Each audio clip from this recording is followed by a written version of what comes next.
Now, the integrated audit opinions and results, this is the culmination of it all. This is the whole point. You're trying to issue an opinion, give results. Your work has to culminate in something. At the end of the audit, you are required to express an opinion. And just like with our normal audit, we would see that we have the ability to disclaim an opinion, provide a clean opinion, unmodified, unqualified, etc.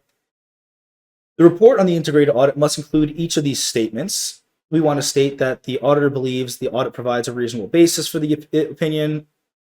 You should have confidence in your work. You should state that. Yes, you should be okay stating that. Management is responsible for maintaining effective internal control. These are things we would see in a normal audit.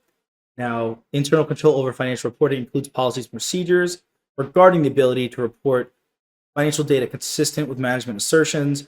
When we're talking about ICFR, that's specific to an integrated audit. Remembering that this PCAOB point here applies to only issuers, and according to the PCAOB, internal controls are not effective if there are material weaknesses. And that's an important statement, and that could be asked as multiple choice questions. Internal controls are not effective if they can't do their job, if they can't prevent material weaknesses. Now, meaning you might have internal controls operating at 98% efficiency. If just 2% of fraud or error gets through, the PCAOB, per them, internal controls are deemed not effective, which essentially puts the kibosh on all of this. That's where we see the significant importance there. Now, with respect to the expression of an opinion regarding whether a client maintained effective internal control financial reporting, ICFR, the auditor of a non-issuer may express an opinion as a result of an audit engagement. You can do this, right? You can build upon a type of engagement. You could be doing normal audit engagement, and then the client could engage you to do an integrated audit. That totally works. That is quite all right. The auditor of a non-issuer may be engaged to express an opinion on the decision and or operating effectiveness of the entity's internal control. This is considered an audit engagement, and we are going to note that an audit of internal control should be integrated with an audit of the financial statements. Hence the name. Now we're seeing those opinion types. These are exactly the same as we would see for a normal audit, a financial statement audit. We've got our unmodified opinion where we are completely good, clean, free from material misstatement.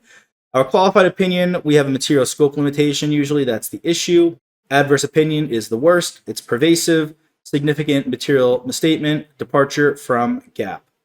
And lastly, disclaimer of opinion, withdrawing from the engagement. We are going to do that when there is a scope limitation.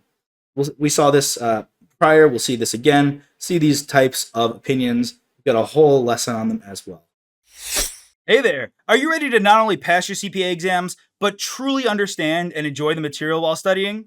I know it seems impossible, right? Especially to enjoy the material?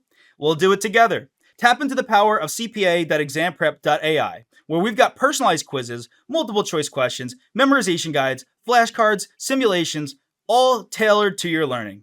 Our adaptive study planning puts you on the fastest path to success and lifts you back up if you fall behind. Avoid wasting your precious time and money attempting an exam with a low chance of passing, because who wants that? We want to get you through this process as quick as possible. Our exam readiness prediction lets you walk in with confidence, knowing that you're prepared for success on exam day. Thankfully, there's no payment method needed to get started, so why don't you come join us? Visit cpa.examprep.ai and let's achieve your exam success together.